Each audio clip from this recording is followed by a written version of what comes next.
Olá, concurseiro, olá, concurseira. Começamos mais uma prova em forma. Quero agradecer já, antes de começar as manchetes, vários alunos estão participando, estão comentando sobre as aulas. Alguns estão dizendo que quando fazem a prova de concurso, lembram do assunto e acertam a questão porque assistiram aqui. Vale a pena, então, ficar atento. É só você olhar os testemunhos que ali existem. A nossa primeira notícia de hoje que deve ser comentada e eu gostaria que você analisasse comigo.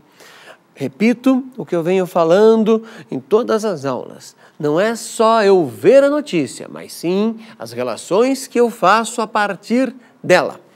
A nossa primeira, Brasileira Copersucar, maior comercializadora de açúcar e etanol do país, anunciou no dia 5 de novembro a compra da norte-americana Eco Energy. Interessante aí, olha, uma brasileira comprando uma estadunidense, uma empresa dos Estados Unidos.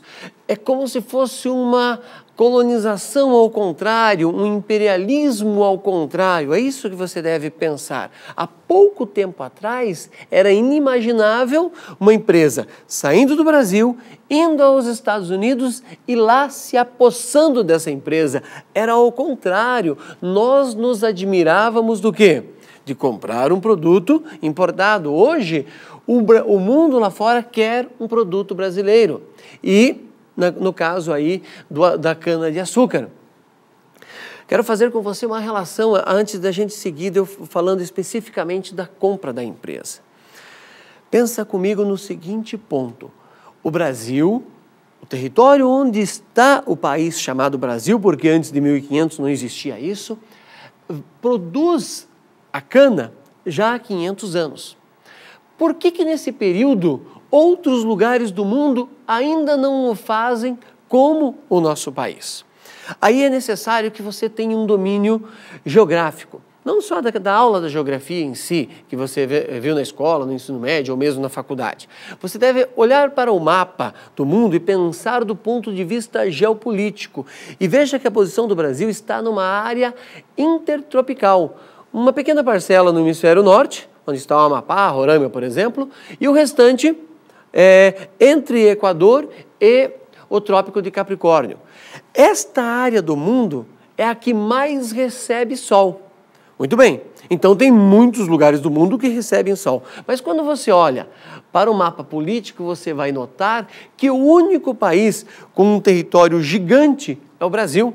Se você pegar a África, que tem o continente africano, que tem um grande território nessa área, e pegar o Brasil e colocar ali do lado, você vai ver que o Brasil abarca dezenas de países africanos. Então, se nós somos gigantes na produção da cana, que vai gerar aí, desde o alimento açúcar, ao combustível, que é considerado uma energia limpa, é porque nós temos um território gigante numa área que é possível produzir muita cana, que outros não têm. Então isso é importantíssimo. Chega sol em grande quantidade e nós temos um relevo razoavelmente plano para colocar ali o quê? Uma máquina para plantar, automaticamente para colher, porque daqui por diante tudo vai ter que ser mecanizado, porque quando a coisa é manual, tanto na colheita da cana como na produção, é um trabalho muito desgastante para as pessoas e a Europa já anunciou que tem um prazo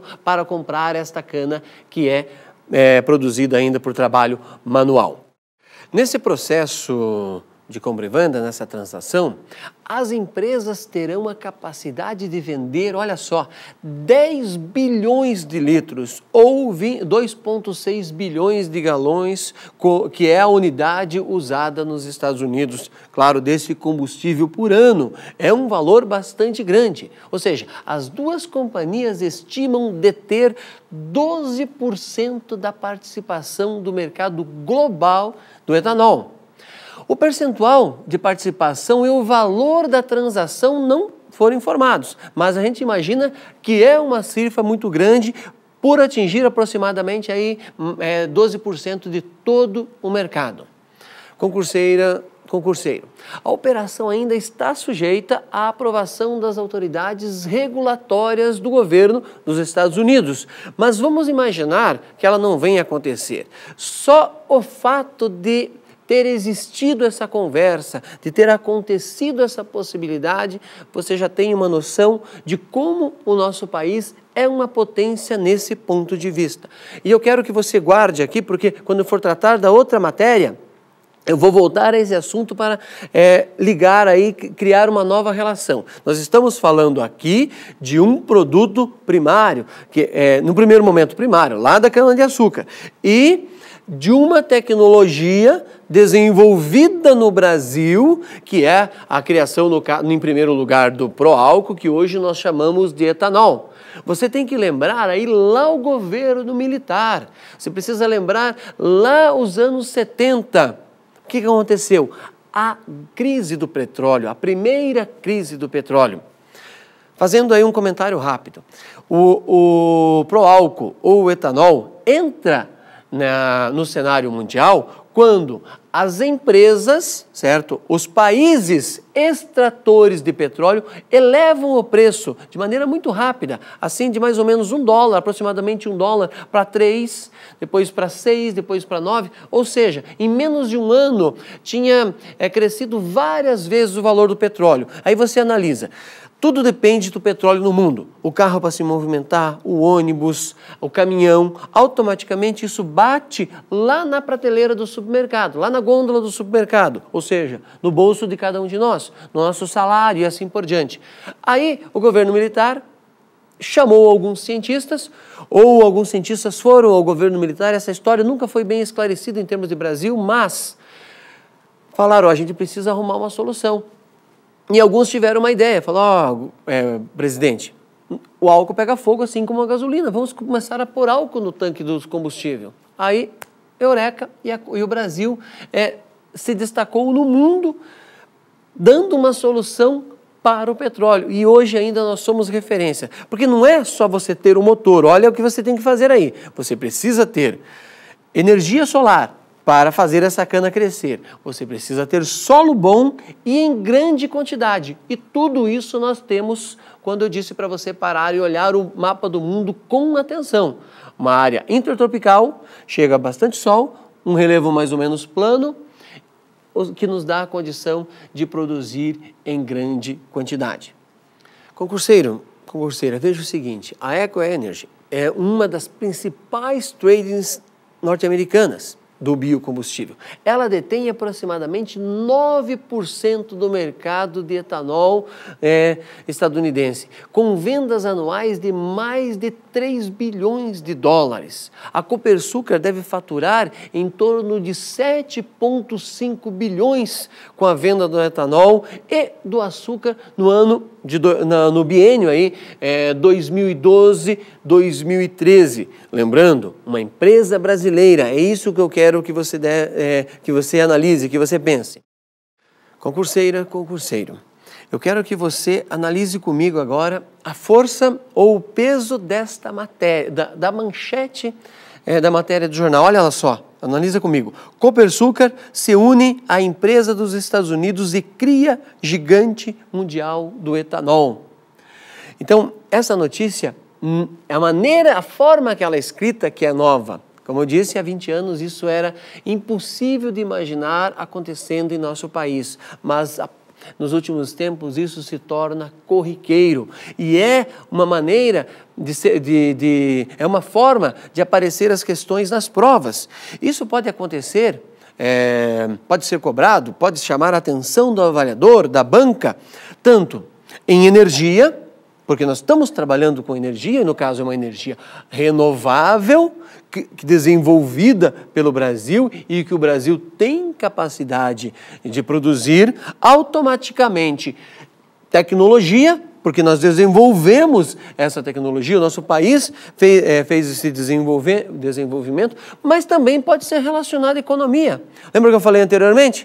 Quando a questão da crise do petróleo, que acabou influenciando, aumentando o preço de tudo, o Brasil, de uma maneira ou de outra, se descolou da crise do petróleo, usando o etanol, ou o álcool, na época era Proálcool o primeiro nome, dando uma alternativa e conseguindo não se livrar da pressão que as Sete Irmãs faziam, ou mesmo os países extratores.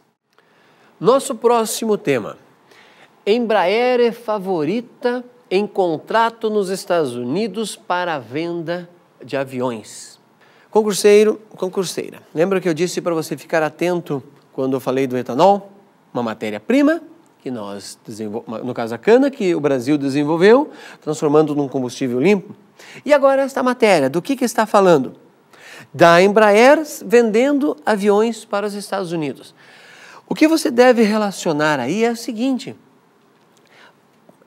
desenvolver um avião, criar um avião, colocar esse avião para voar e com segurança é algo que requer uma tecnologia de ponta extrema muito alta. Olha só, o Brasil está conseguindo trabalhar nos dois pontos, da matéria-prima à alta tecnologia. Isto é uma prova sem ufanismo aqui, é importante isso. Sem ufanismo mesmo. Isto é uma prova, é um dado que nós temos sim capacidade. Só nos falta uma melhor distribuição no caso da educação, mas a capacidade existe em nosso país. Se você desce hoje num aeroporto, na Itália, por exemplo, no aeroporto de Roma, no aeroporto, principalmente os aeroportos domésticos, você vai olhar assim dezenas e dezenas de aviões brasileiros ali estacionados. Mais uma prova que o Brasil exporta tecnologia, mas automaticamente nós andamos em nossas ruas aqui no país. Existe algum carro brasileiro rodando em nossas ruas? Pense, não. Ah, mas o carro foi feito aqui. Espera lá, ser montado aqui é uma coisa. A maior parte das peças vieram de outros lugares. Você não vê nenhum carro com marca brasileira. É nesse sentido que estou chamando a atenção. Mas, ao mesmo tempo, descemos no aeroporto na Europa ou nos Estados Unidos, nos aeroportos domésticos, porque os nossos aviões são de pequeno porte, mas exige alta tecnologia, nós vamos encontrar os nossos aviões. Olha essa contradição. Se sabemos fazer aviões, por que não sabemos ainda fazer carros? Se desenvolvemos uma tecnologia para substituir o petróleo, por que ainda não sabemos fazer carro? Pense nisso, vale a pena esses questionamentos, desenvolve a nossa habilidade. O governo dos Estados Unidos tem projetos, olha só, para gastar 355 milhões na aquisição de apenas 20 aeronaves. Veja, o número é tão pequeno, 20 aeronaves e dá essa cifra aí de mais de 350 milhões.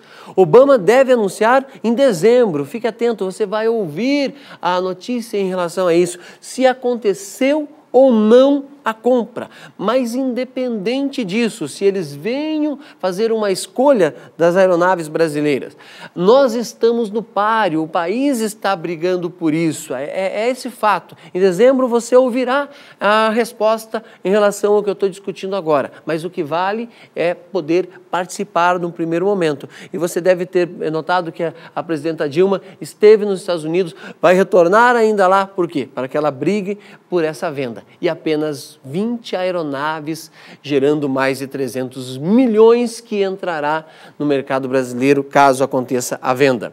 Concurseira, concurseiro. Olha, o avião que está na disputa é o A-29. O nome é estranho, mas quando eu falar do Super Tucano, da Esquadrilha da Fumaça, você vai lembrar. E olha que interessante, nós somos acostumados a ver na TV ou mesmo ir assistir as manobras que esses aviões fazem e pensamos que é uma coisa banal. Não é. Este avião, a esquadrilha quando faz com este avião as apresentações, ela está mostrando a agilidade que o avião tem, a sua velocidade, a sua capacidade de manobra. E isto que chamou a atenção dos Estados Unidos. E se essa venda se concretizar, ainda existe a possibilidade de um segundo negócio que a cifra pode atingir mais de $1 bilhão. Importantíssimo isso para o Brasil. Agora, o que eu quero chamar a atenção, concurseiro, concurseira? Olha só. Entre brigas judiciais, no mês de abril, agora no início de abril de 2012, em visita oficial a Washington, a presidente Dilma Rousseff cobrou do presidente Barack Obama, que já sabia que era candidato a reeleição, né, presidente dos Estados Unidos, que os Estados Unidos cumprissem os contratos. Olha só, eu quero aí o seguinte, abre aspas. Os Estados Unidos sempre falaram no respeito aos contratos. Como é que agora não respeitam um deles? Questionou Dilma. Interessante aí, agora se inverte a questão. A nossa presidenta indo até os Estados Unidos, cobrando. Agora, a gente sabe que ele já está reeleito, que eles devem respeitar contratos. Até isso mudou nos últimos tempos e também pode chamar a atenção da banca nesse momento. É claro que aí envolve questão de economia e questões de geopolítica, porque tem armamento militar no meio. Concurseira, concurseiro, me despeço de mais essa aula, fique atento, participe, entre lá no Facebook, nos questione e boa sorte, boa prova se você tem um concurso programado.